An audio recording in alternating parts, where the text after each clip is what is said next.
On June 14, 2018, then SEC Director of Corporation Finance William Hinman gave a high-profile speech where he declared that a token is not a security when it becomes, quote, sufficiently decentralized. But internal emails and documents show that senior SEC officials repeatedly warned Hinman that his speech wasn't true to the law and would greatly confuse the markets even more than they already were. Now, after more than 2 years and 7 court orders, we can finally share some of what we found in the Hinman speech documents.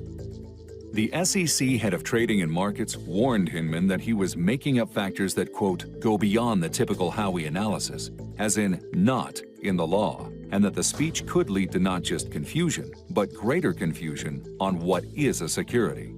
Hinman ignored him.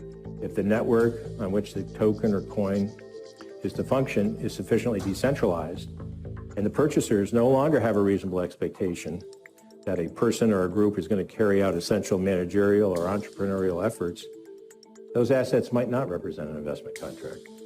The same official told Hinman he should tie his speech, quote, more closely and explicitly to the Howey analysis. Hinman not only ignored him, but deliberately created factors beyond those identified by the Supreme Court in the Howey case. I wanted to just note a few things. This list is not meant to be exhaustive, but these are things that we look at. The SEC's own general counsel warned specifically that it's legally irrelevant if someone retains a stake in a token and is motivated to take action to increase its value, and that Hinman should delete it from the speech.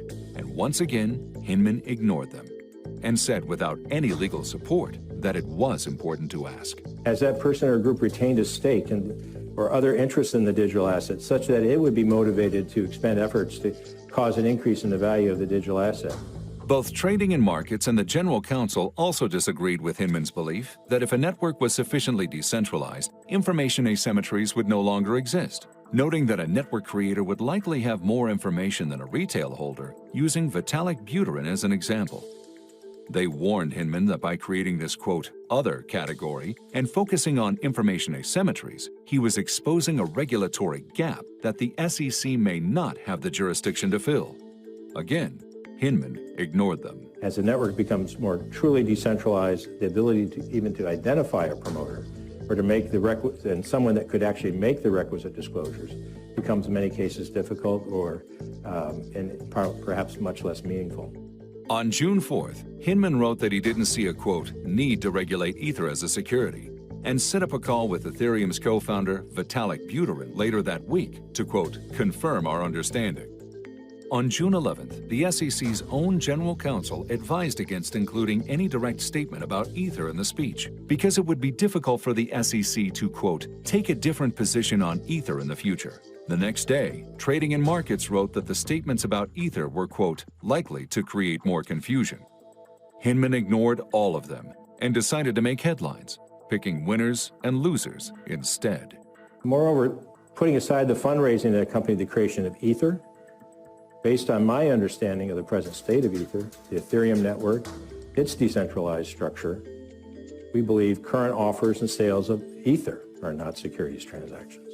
The emails show that Hinman knew he wasn't following the law. He knew he was making things up, and he knew that his speech would result in greater confusion in an already confused market. But Hinman went ahead with the speech anyway, and the SEC, despite knowing all this, touted the speech repeatedly. The SEC chairman himself pointed market participants to the speech. Bill Hinman recently outlined the approach we take to evaluate whether a digital asset is a security, and I encourage you to take a look at Bill's speech, which is available on our website.